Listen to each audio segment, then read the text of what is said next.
há pessoas que gostam de dizer lá que vão de férias não sei para onde. E eu pergunto se fariam a mesma coisa, ainda um grande centro comercial, pedissem um microfone e dissessem àquela gente toda para onde é que vão de férias. Que é muito menos gente do que aquela que é alcançada numa rede social. Com tudo o que isso pode implicar para a vida da pessoa.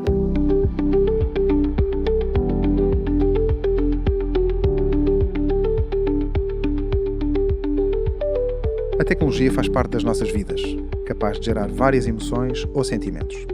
Há quem sinta medo, há quem fique desconfiado, há quem queira ser o primeiro a utilizar e há até quem não consiga desligar.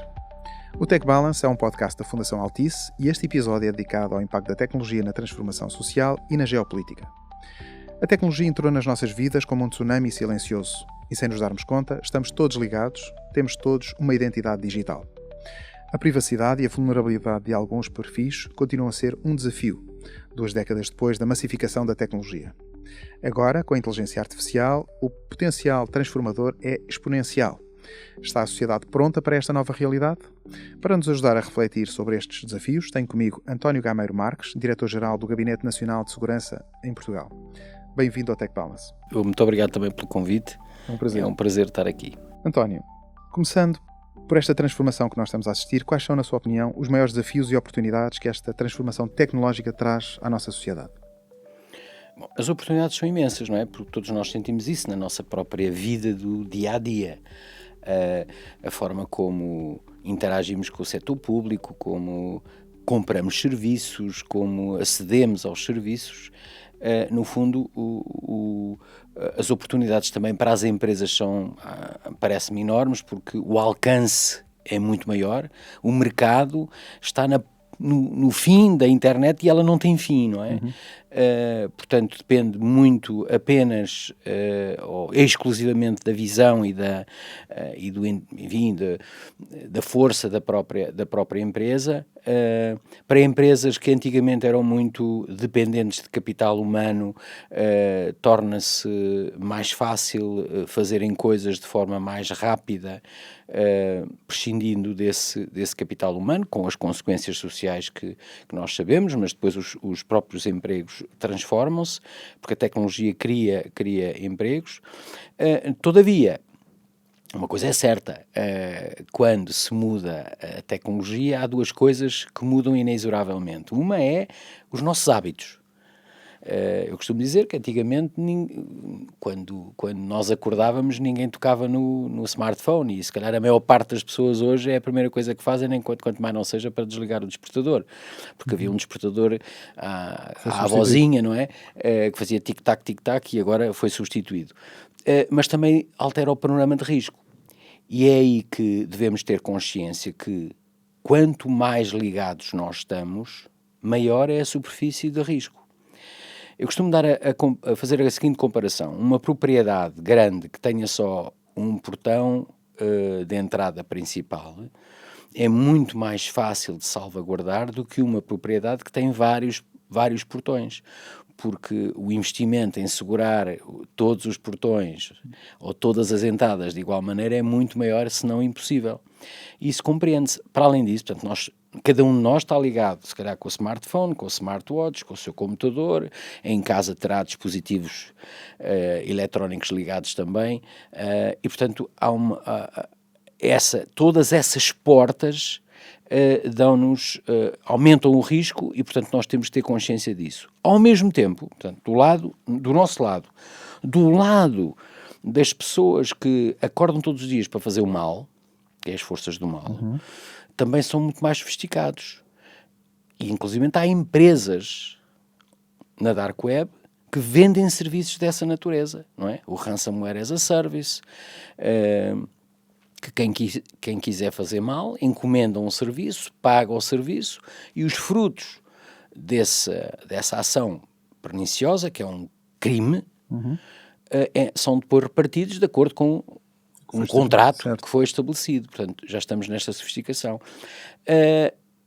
O terceira dimensão que importa acautelar no contexto da sua pergunta é o nosso nível de literacia de uma forma global, que na nossa sociedade em Portugal, e nós medimos isso com o relatório do Observatório Sociedade, que já vai na 5ª edição e está disponível a todos que queiram fazer o download, nós temos melhorado, mesmo nos índices europeus temos melhorado significativamente, já estamos acima da média europeia, ainda assim estamos sempre em reação, porque veja, a tecnologia surge e nós depois vamos atrás para fazer a diminuição do gap, não é?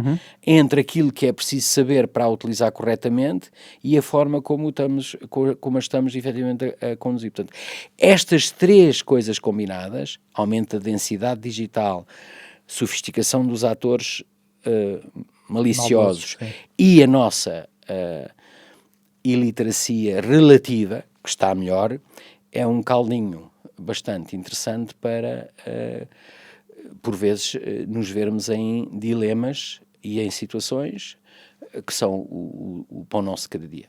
Certo. E os mídias sociais nesse papel? Ou seja, como é que as pessoas hoje, na sua opinião, olham para aquilo que é a sua identidade digital e a exposição nos mídias sociais?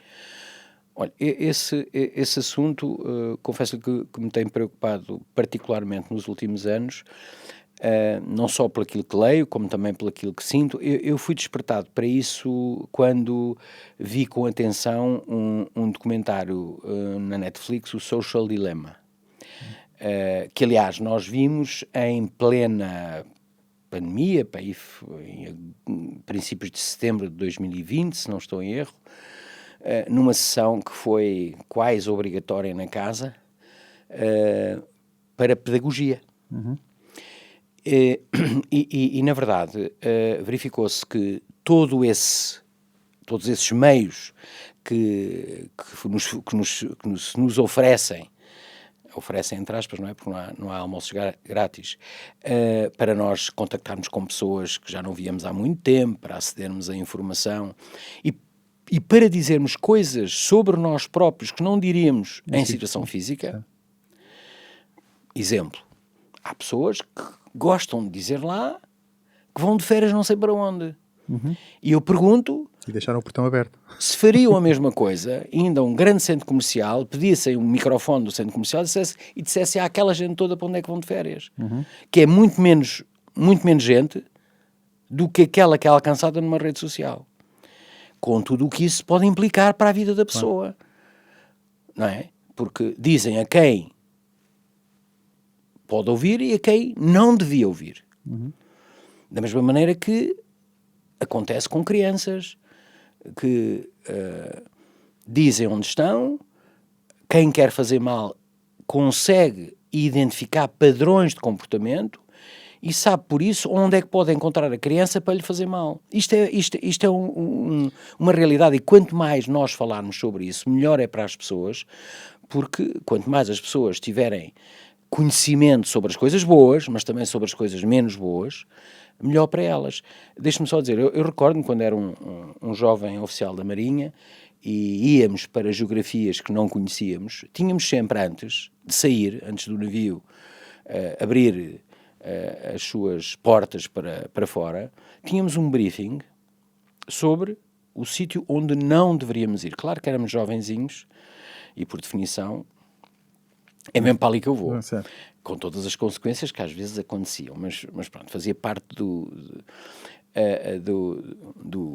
entusiasmo de ser jovem e de ser irreverente. Mas ainda assim, é importante que nós saibamos que a internet não foi feita para ser um sítio seguro. Foi feita para ser uma coisa flexível, rápida, conectável e, portanto, tem zonas obscuras, tem zonas perigosas e quanto mais as pessoas souberem quais são os riscos que têm em ir para essas zonas, melhor para elas e para a sua família. E qual é o papel do Estado, das escolas, dos pais, da sociedade em geral, nesse briefing digital? Enfim, a nossa organização não só tem um departamento exclusivamente dedicado a isso, à capacitação, como nós à capacitação da sociedade, temos cursos online que têm vindo a ser reformulados ao longo do tempo, mas também lançámos um programa nacional, ao nível nacional, com 28 universidades e politécnicos do nosso país para formar profissionais nessa área. Interagimos muito, de forma muito forte com a Direção-Geral de Educação, precisamente para tentar introduzir nos programas das escolas, não na informática, ou não só na informática, mas também na dimensão de cidadania, esses comportamentos. O Centro de Internet Segura, que aliás a Fundação Altice foi associada até há pouco tempo, visa precisamente transmitir com linguagem simples e adaptada aos níveis etários a que se destina determinadas mensagens em livro, em vídeos, nos diversos canais que são colocados ao nosso dispor sobre comportamentos saudáveis na internet. Uma coisa é certa, não pode ser um discurso igual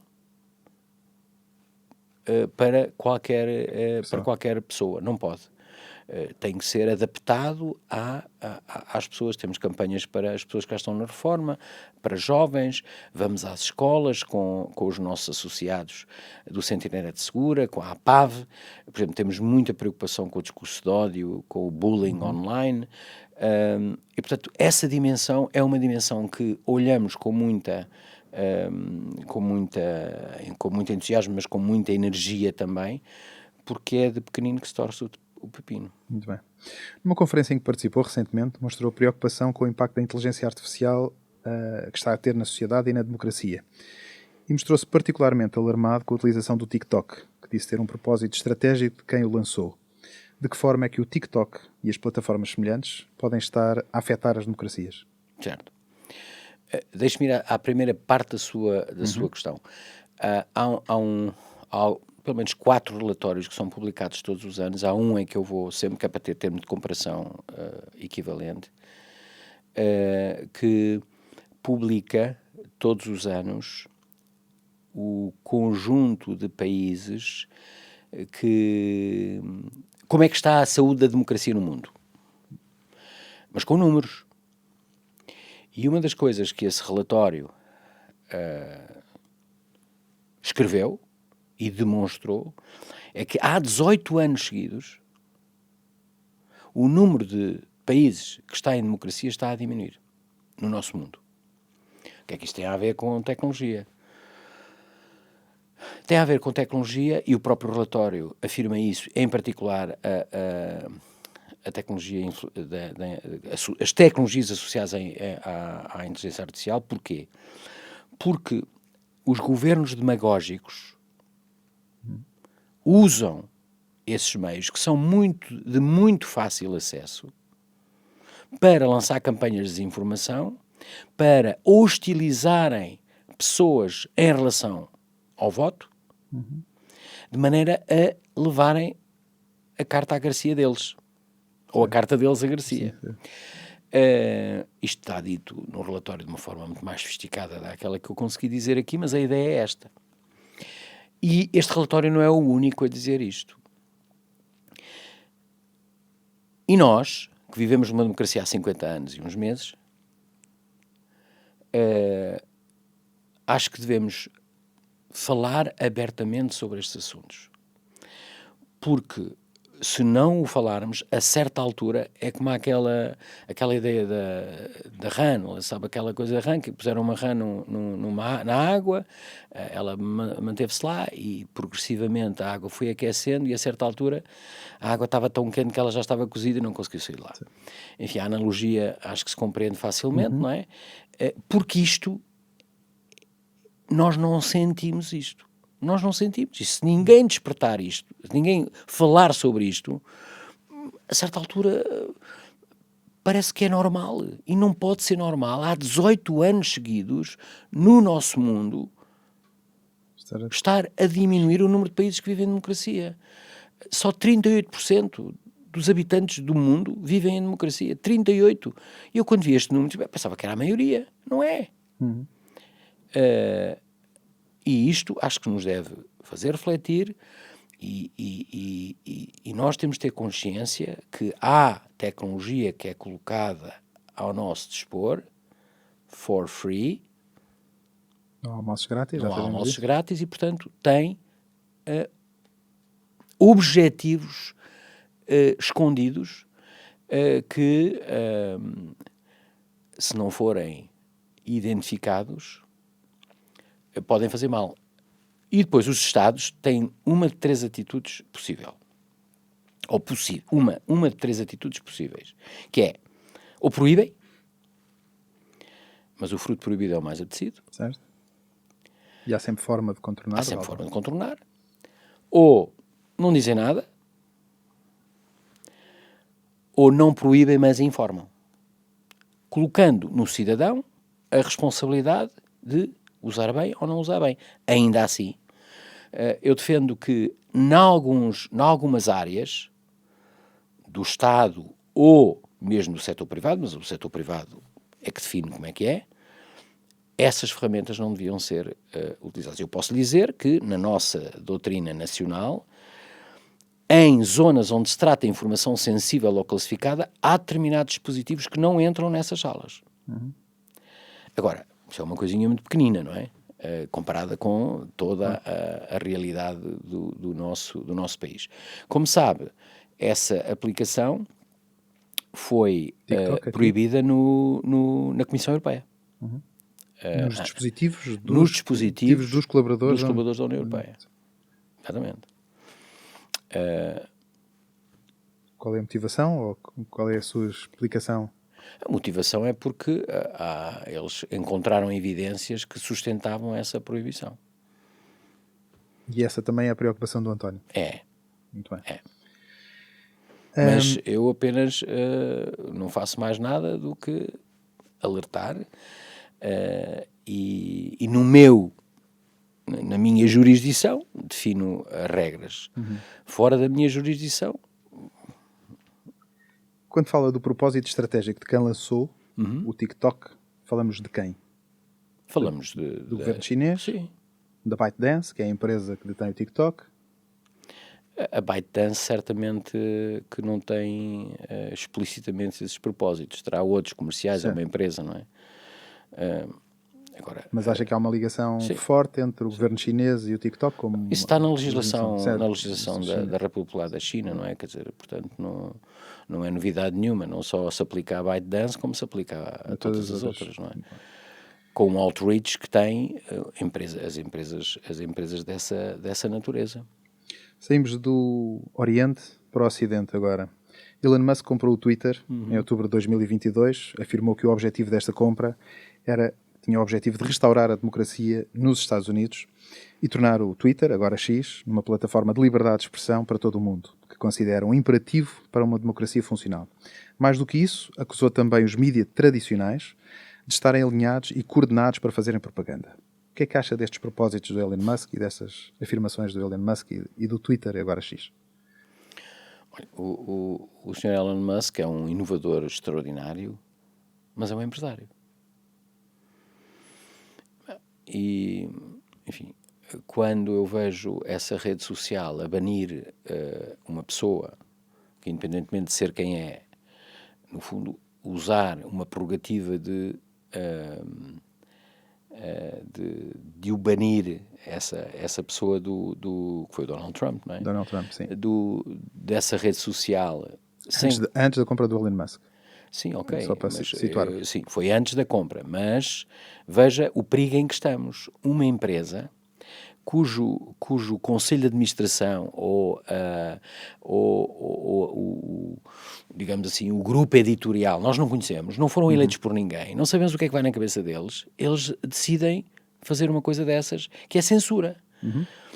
Imagine que censuravam e que diziam o secretário-geral das Nações Unidas, também não... Mas quem são eles para fazer isso? E há, aliás, um artigo muito interessante que foi publicado talvez em 22, 21, no Expresso, que fala precisamente das oligarquias tecnocratas das empresas, sejam elas do Ocidente ou do Oriente, Certo. que decidem coisas sobre a nossa vida, mas não foram a sufrágio universal. A pergunta é, eu próprio me pergunto, se calhar estás a ser utópico, estás numa realidade completamente diferente do século XX, não é? Está bem, mas temos é que encontrar checks and balances para essas coisas. Porque isso é pernicioso. E depois eles, aliás, com os algoritmos que têm por trás, que fazem a nossa perfilagem, não é? Como diz o Harari, eles sabem mais sobre nós do que nós sabemos sobre nós próprios, o que é um bocado atemorizante, mas tudo bem. É como se fôssemos ao shrink, não é? Como se fôssemos ao psicólogo, só que o psicólogo depois não nos diz o que é que achou sobre nós, o que nos coloca é à frente coisas que eles sabem que nós gostamos. Mas enfim, tudo isso, sobretudo quando as pessoas, e há muitas na nossa sociedade, não é só na sociedade portuguesa, na nossa sociedade, que só consomem informação por essa via. E ao só consumirem informação por essa via, é como se vissem a realidade por um buraco da fechadura. Porquê? Porque o que lá está por trás só nos entrega aquilo que sabe que nós gostamos. O que é que isso provoca nas pessoas? Isso está estudado cientificamente. Eu limitei-me a ler e a pensar um bocadinho sobre isso. O que provoca é, para já, a ansiedade. Que as pessoas publicam uma coisa e ficam ansiosas para ver quantas reações é que aquela porcaria tem. Depois, perde-se uma coisa na qual a democracia assenta, que é o debate. Pode não estar de acordo comigo, eu posso não estar de acordo consigo, mas nós debatemos com o respeito pela opinião de cada um. As redes sociais afunilam isso e fazem com que os extremos prevaleçam. Quando alguém não concorda com alguém numa rede social, é-se viciado verbalmente. E porquê?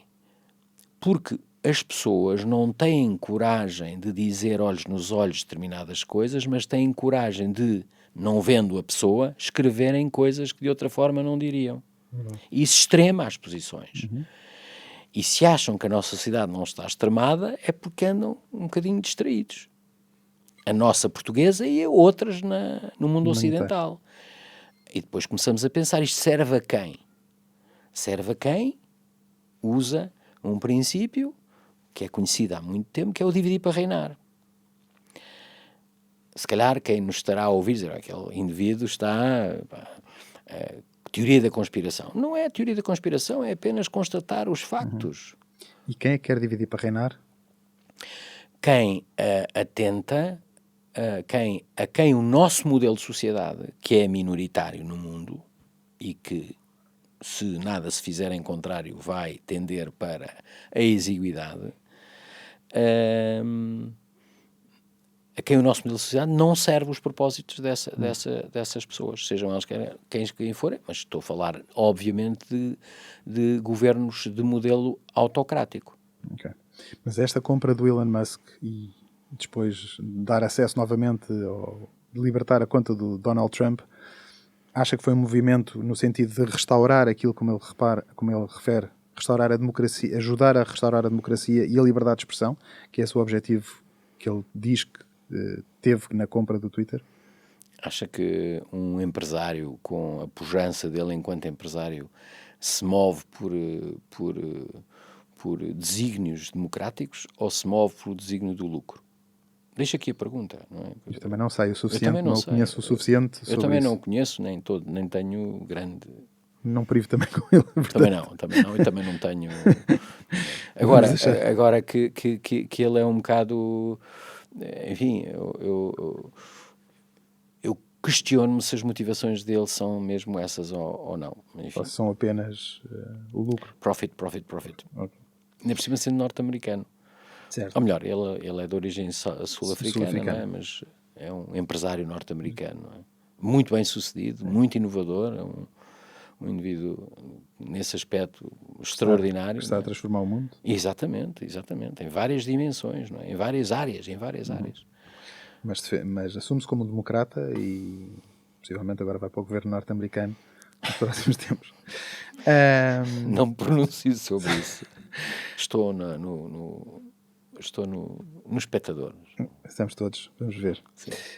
As empresas tecnológicas, como referiu há pouco, ou seja, têm cada vez mais informação sobre nós, dados biométricos, etc. Tem partes negativas, como tentou sublinhar há pouco, mas também tem outras razoavelmente positivas. Um Apple Watch pode alertá-lo que podemos estar próximos de ter um ataque cardíaco e, com isso, salvar-nos a vida. Como é que olha para esta partilha de informação entre as empresas tecnológicas e o utilizador? E até onde é que os Estados ou os governos podem invadir esta privacidade em nome de uma segurança nacional? Sim. A resposta à sua pergunta eu decompô-la-ia em várias dimensões. A primeira é que temos de ter consciência que a União Europeia não produz dispositivos com que nos ligamos ao mundo digital. O seu dispositivo é concebido nos Estados Unidos da América e fabricado no leste asiático. E a maior parte daqueles que nós usamos. Se calhar estas câmaras a mesma coisa. Mas nós podemos... Isso tem a ver com a soberania digital dos Estados. Bom, dito isto, nós podemos evocar essa soberania quer ao nível dos dispositivos, quer ao nível dos... não é dos fins, é da maneira como os utilizamos. E aí a Europa está a desenvolver aplicações que usam isso. Agora, há um aspecto aqui que é importante nós termos a noção, que é tudo o que perguntou são dados e informação. Já agora a diferença entre informação e dados é que a informação são dados num contexto. Agarram uns dados, não significam nada. E metem-nos num determinado contexto, pode ser uma receita médica, pode ser uma fatura, e já sabem que aquilo corresponde a um ato médico ou uma transação de serviço e transforma-se em informação. Se transforma em conhecimento ou não, já é outra coisa. Agora, os dados que são coligidos por essas empresas através desses dispositivos, temos que nos perguntar onde é que eles estão. Na cloud. Está bem, estão na cloud. Mas a cloud, eu costumo dizer, digital clouds don't fly in the sky. Certo. Não há nuvens digitais no céu. Essas são as outras, as verdadeiras. As digitais são consubstanciadas em data centers. Claro. Onde é que elas estão? Solo europeu, ou solo norte-americano, ou solo chinês, whatever. Certo.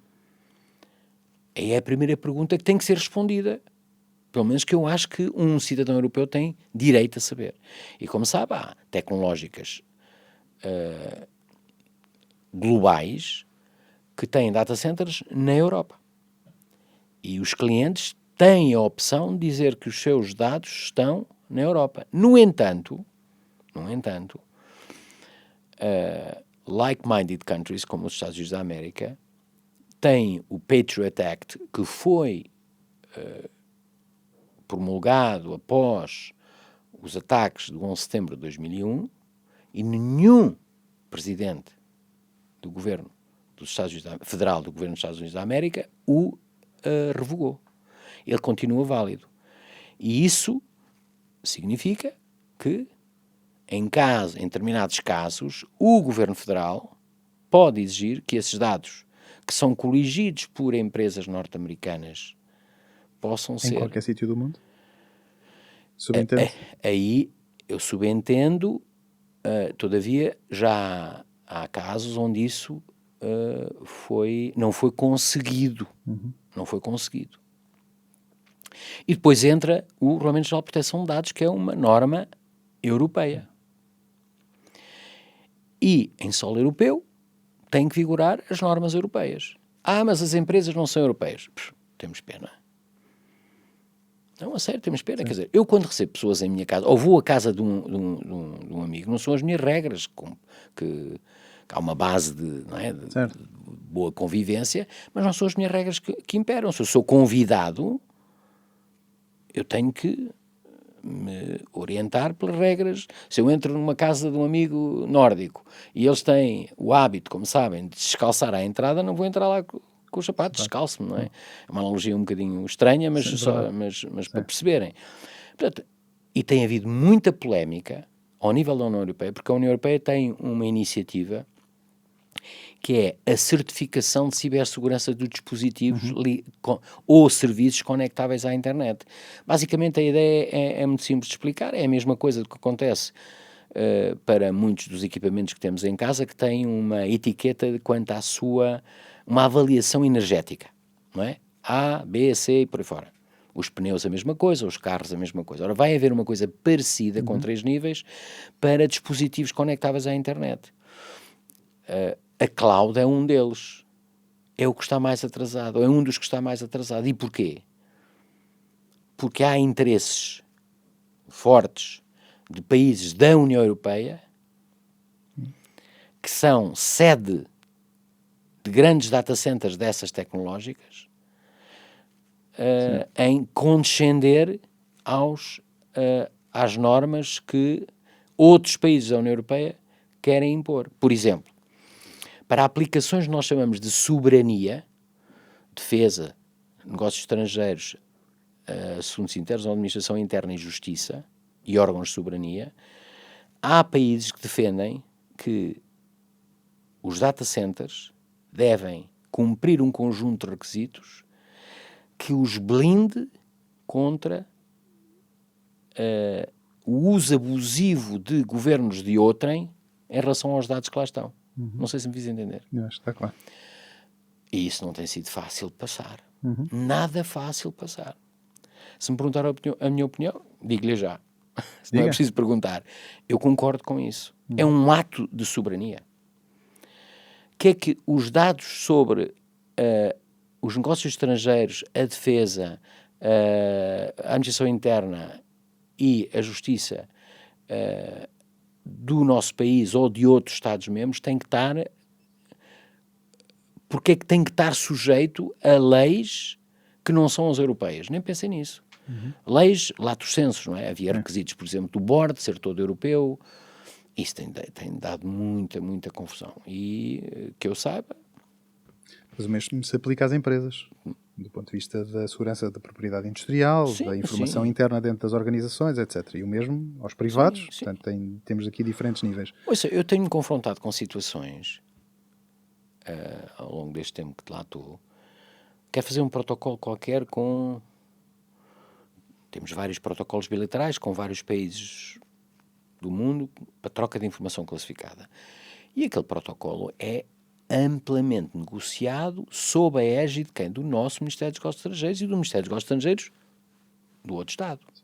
E depois de acordado ambas as partes, há entidades ao nível governamental que o assinam. Muitas vezes é o embaixador desse Estado aqui e por aí fora. As empresas não. As empresas mandam um protocolo padrão e dizem que em caso de litigância o que vinga é a legislação do país da empresa. Como? Claro que não assino coisa nenhuma daquilo, não é? Mas veja a prepotência, não é? Então, quer dizer, é uma empresa, lá está, outra vez, cujo board é quem é, que se rege por um determinado, enquadramento não só cultural, mas também jurídico e estratégico, que colide com os interesses de um Estado que é democrático. E isso a mim tira-me do sério. Certo. E do ponto de vista dos indivíduos, ou seja, os dispositivos que nós compramos podem hoje ser certificados como tendo altíssima segurança, por exemplo, nos 3 níveis que falou, mas amanhã tem uma atualização de software ou de firmware que podem alterar. Que abre backdoors. Como é que o Gabinete de Segurança ou o Comitê que agora vai avaliar e classificar vê isto? Estas atualizações são pré-validadas antecipadamente? A ideia é a União Europeia ter mecanismos comunitários. Quando digo comunitários, pode ser um laboratório de um Estado-membro que valida aquele software ou aquela atualização e ela é digamos assim, replicável por todos os outros Estados-membros. É um processo que ainda não está fechado e que me parece muito difícil. Por exemplo, nós na certificação para informação classificada damos uma validade dependendo do risco, 24 meses ou 36 meses, e para uma família de releases. Okay. Quando a release sobe mais do que um determinado número, aliás, no próprio certificado, vocês podem ir ao site do Gabinete Nacional de Segurança, não do Centro, mas do GNS, estão lá os certificados e no verso do certificado está lá a dizer a que versões daquele produto é que aquela certificação se aplica, porque foi aquelas versões que foram testadas em laboratório. Uhum. E, portanto, tem que haver uma rede de laboratórios na União Europeia, isso está previsto, para fazerem essa avaliação. Agora vai ser um trabalho hercúleo, não é? Uhum. Pois. Vou ter ajuda da inteligência artificial, espero. Esperemos que sim, que é para ser mais rápido. E agora, com esta democratização da inteligência artificial, o que é que muda com tudo isto? Olha, a democratização é boa se acompanhada de formação. Daí o Bridge AI que há bocado falávamos. Falávamos em off. Em off, mas eu vou explicar o que é o Bridge AI. Vão ver, acedam ao site. No fundo é um projeto que eu tive conhecimento dele há relativamente pouco tempo, mas fiquei bastante entusiasmado porque visa precisamente fazer essa ponte entre essa tecnologia e o cidadão português. No sentido de não só desmistificar, ajudar a entender a complexidade regulatória que o EU AI Act introduz, explicar a dimensão ética, explicar a dimensão de investimento, de oportunidades.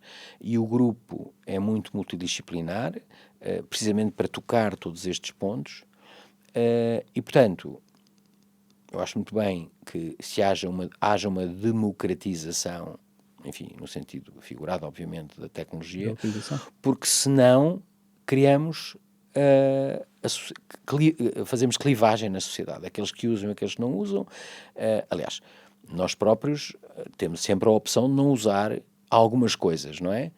Agora, esse tipo de tecnologia vai ser utilizado por todas as pessoas, mesmo sem nos darmos conta disso, não é? Uhum. Agora é preciso sabermos e sermos informados com linguagem simples, sem grande jargão técnico, preferencialmente completamente despida de qualquer jargão técnico, para as pessoas perceberem o que é que podem usufruir para as suas vidas enquanto profissionais e enquanto cidadãos daquela tecnologia. E se isso for feito, e eu acho que estão criadas as condições para que isso possa ser feito, vai ser bom para nós. É evidente que cada vez sempre pessoas que não querem saber nada disso. Sim. Mas é uma opção deles ou delas, não é? Mas que a informação está acessível? Está acessível e tem que ser divulgada, e tem que ser empurrada no sentido figurado do termo. Uhum.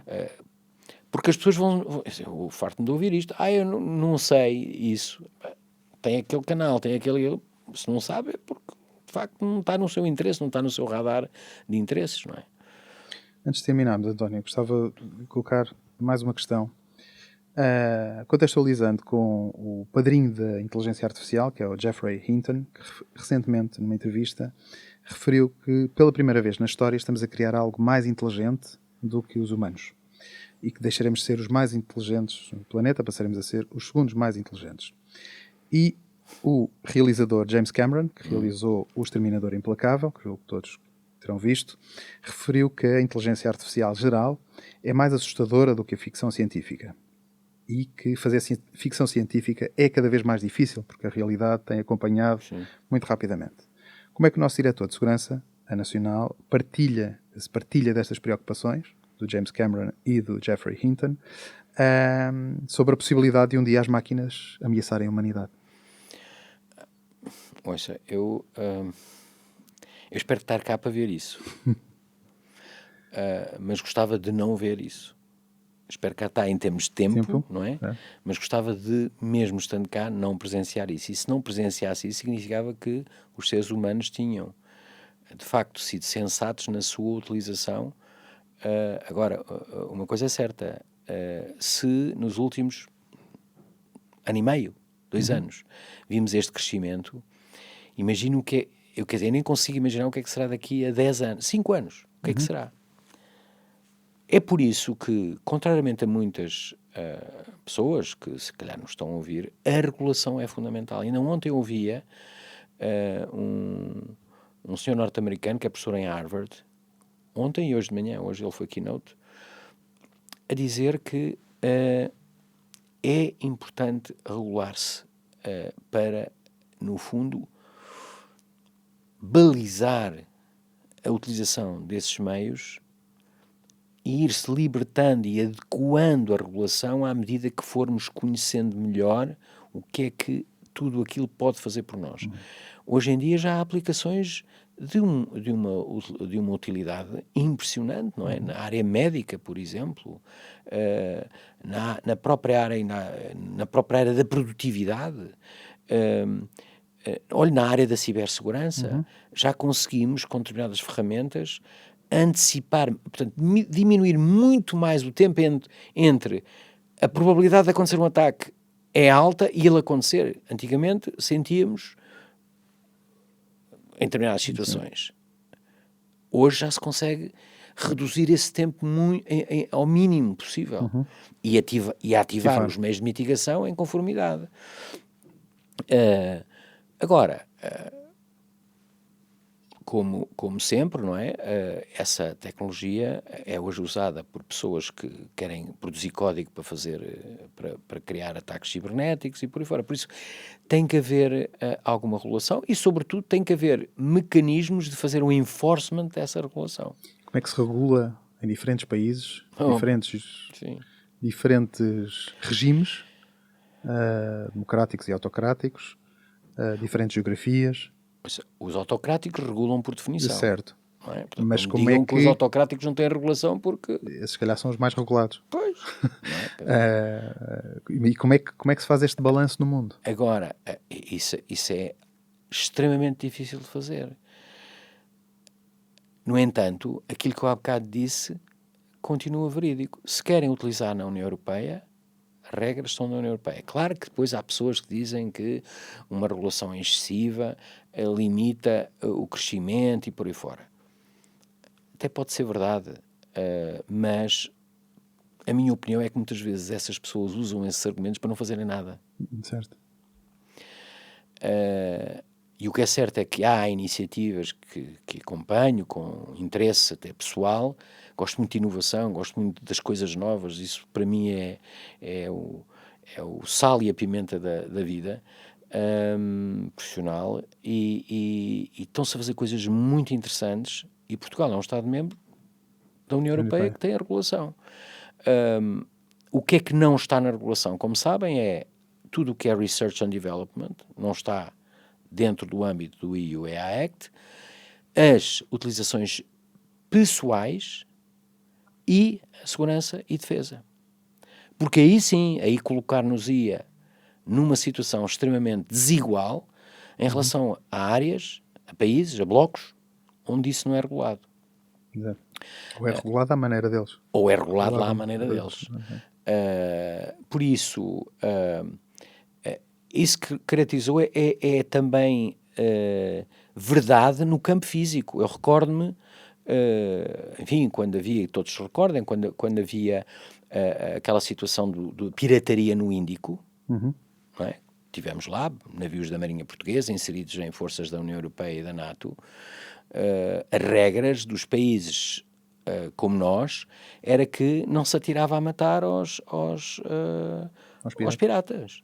Não. Impedia-se que eles fizessem o que tinham a fazer, e se o navio que estava a ser atacado era da mesma bandeira que, no caso português, de Portugal, aí já podíamos fazer mais qualquer coisa, mas nunca usarmos a força letal. Havia outros navios que lá estavam, de outros países, que não tinham dúvidas nenhumas do que é que faziam. Portanto, leis diferentes para um mesmo contexto. Ok.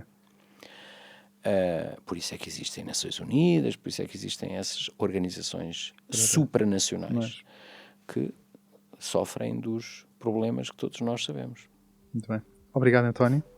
Chegamos ao fim deste episódio do Tech Balance. Agradeço ao António Gameiro Marques, Diretor-Geral do Gabinete Nacional de Segurança, a partilha e ajuda nesta reflexão.